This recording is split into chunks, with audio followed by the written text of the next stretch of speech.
নমস্কার, কেমন আছেন সবাই? আশা করছি সবাই ভালো আছেন আর সুস্থ আছেন।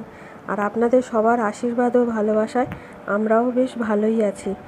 প্লিজ বন্ধুরা, কেউ চলে যাবেন না, আমার ভিডিওটা পুরোটা একটু কন্টিনিউ করে দেখুন। আশা করছি আপনাদের একটু হলেও ভালো লাগবে।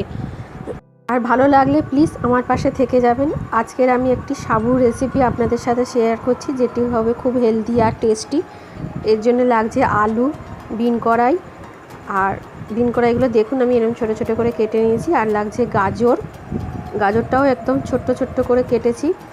আর এটা হচ্ছে ক্যাপসিকামটাও ছোটো ছোটো করে কেটে নিয়েছি যাতে তাড়াতাড়ি সিদ্ধ হয়ে যায়। আর এটা হচ্ছে কি কারি পাতা নিয়েছি গোটা 4টে ডাল। আর এটা হচ্ছে কচি কারি পাতা, এটা গার্নিশিংয়ের জন্য রেখেছি। আর লাগছে কাজু বাদাম কুচি করে নিয়েছি। আর কিশমিশটা কোচাইনি, কিশমিশটা গোটাই রেখেছি। আর লাগছে সাবু, এই সাবুটা না আমি সকালবেলা ভিজিয়ে রেখেছিলাম। আর এখন জল ঝরিয়ে নিয়েছি, ঝুড়ির মধ্যে দিয়ে জলটা প্রায় ঝরে গেছে আর বেশ ঝরঝরেও হয়েছে। আর সাবুটা ভেজোবার আগে কিন্তু ভালোভাবে ধুয়ে নিতে হবে।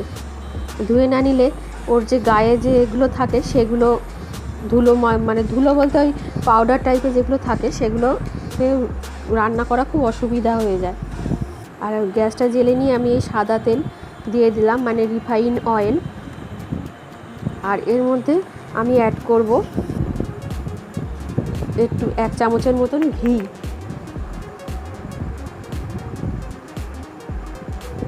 এবারে এর মধ্যে আমি সমস্ত সবজিগুলো ভাজবো। প্রথমে আলুটা দেবো, কেননা আলুটা সিদ্ধ হতে একটু দেরি হয় তো তাই। যদিও আমি সমস্ত সবজিগুলো একটু ছোট ছোট করে কেটেছি যাতে তাড়াতাড়ি সিদ্ধ হয়ে যায়, তবুও আমি আলুটা দিলাম, দিয়ে একটু চাপা দিয়ে দিলাম। দেবো নুনটা কিন্তু এখন দেবো না, নুনটা সমস্ত সবজি দেওয়া হয়ে যাওয়ার পর তারপরে নুন দেবো, তাতে নুনটা সমস্ত সবজিতেই থাকবে। আর ভাজতে ভাজতেই আপনাদের সাথে বলি যে প্লিজ আমার বাসায় থেকে যাবেন কিন্তু, আর আমাকে একটু এগিয়ে যেতে সাহায্য করবেন। কোন রান্নাটা আপনার ভালো লাগলো কি না অবশ্যই আমাকে কিন্তু জানাবেন, তাহলে আমার খুব উপকার হবে।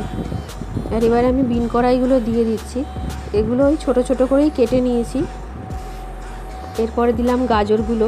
ক্যাপসিকামটা এখন দেবো না, ক্যাপসিকামটা একটু পরে দেবো, যেহেতু ওটা তাড়াতাড়ি সিদ্ধ হয়ে যায় সেই জন্যে।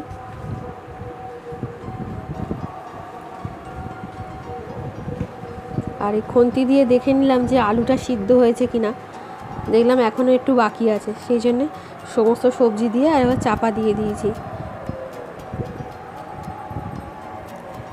বেশ ভালো একটু ভাজা ভাজা হয়েছে, আর একবার দেখে নিচ্ছি সমস্ত সবজিগুলো সিদ্ধ হচ্ছে কিনা। এরপরে দিয়ে দেবো ক্যাপসিকামগুলো, ওগুলো হালকা প্রায় সিদ্ধ হয়েই এসছে। এবারে ক্যাপসিকাম দিয়ে পুরোটা ভাজতে ভাজতে না সিদ্ধ হয়েও যাবে। আমি কোনো রকম জল ইউজ করছি না, জাস্ট তেলেতেই আমি ভাজার চেষ্টা করছি। এবারে দিচ্ছি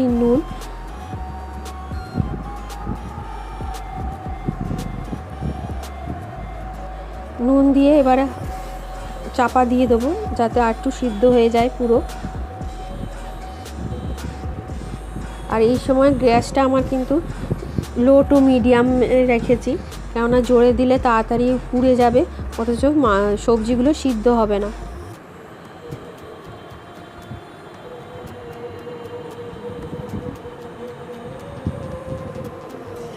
দেখুন আমি খুন্তি দিয়ে কেটে কেটে দেখে নিচ্ছি যে সবজিগুলো সিদ্ধ হয়েছে কিনা। দেখলাম সবজিগুলো সিদ্ধ হয়ে গেছে।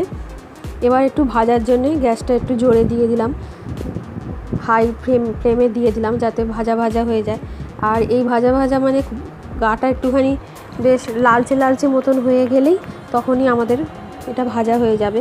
দেখুন গাটা একটু হালকা লালচে লালচে হয়ে গেছে।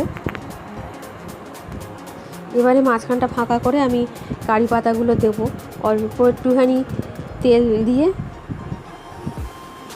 একটুখানি ঘি দিচ্ছি, ঘি দিয়ে আর আমি কারি পাতাটা দিয়ে দেবো। আপনারা যদি মনে করেন দিতে পারেন, তা নয়তো অ্যাভয়েডও করতে পারেন, এমনিও দিয়ে ভাজতে পারেন।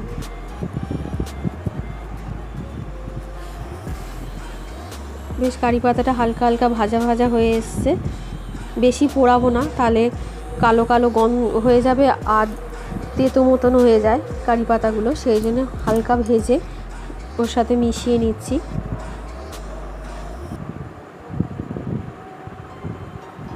এটা খেতে যেরকম ভালো লাগবে, আবার উপোসের দিনেও খুব সুন্দর হয়, পেটটাও ভরা থাকে উপোস করে এইসব জিনিস খেলে।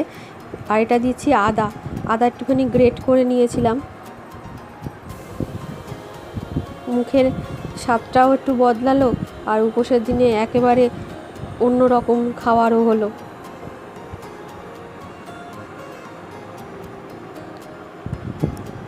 আমি এখানে কাজু বাদাম আর কিশমিশ দিয়েছি, আপনারা চাইলে এখানে এমনি চীনা বাদাম বা অন্য কিছুও দিতে পারেন। আমি কাজু বাদাম আর কিশমিশটা দিয়ে দিলাম। চীনা বাদাম, আলমন্ড, আখরোট সবই দেওয়া যায়।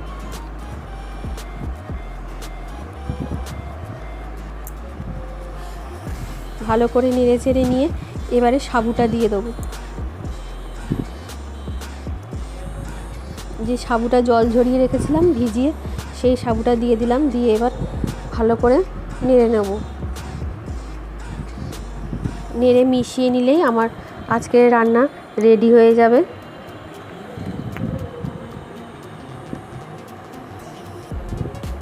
আসলে কী হয়েছে জানেন তো, এটা বড় দানার সাবু দিয়ে করতে হয়, কিন্তু উপোসের দিনে আমাদের ঘরে না বড় দানার সাবুটা ছিল না, ছোট দানাটাই ছিল, তাই ছোট দানা দিয়েই মাকে আর আমার জন্য করে নিলাম। আর আমরা যেহেতু লঙ্কা খুব একটা ঝাল খেতে পারি না, বিশেষ করে মা আর বাচ্চারা তো খেতে পারে না। আর এটা দিচ্ছি বাতাসার গুঁড়ো, আমরা যেহেতু চিনি খাই না সেই জন্য বাতাসার গুঁড়ো দিলাম। আপনারা চাইলে চিনি দিতে পারেন, মিষ্টির জন্যে চিনি দিতে পারেন। আমি 1 চামচ বাতাসার গুঁড়ো দিয়েছি, আপনারা আপনাদের আন্দাজ মতন চিনি দিতে পারেন। আর লঙ্কাটা আমি অ্যাভয়েড করে গেছি, আপনারা চাইলে লঙ্কা দিতে পারেন ঝালের জন্য। আর দেখুন আমার এটা রেডি হয়ে গেছে। আর আমি যে গার্নিশিংয়ের জন্য যে কারি পাতাগুলো রেখেছিলাম সেগুলো দিয়ে এবার গার্নিশিং করে দিচ্ছি। কেমন হয়েছে বন্ধুরা, খেয়ে বাড়িতে বানিয়ে খেয়ে বলবেন আর আমার পাশে থেকে যাবেন।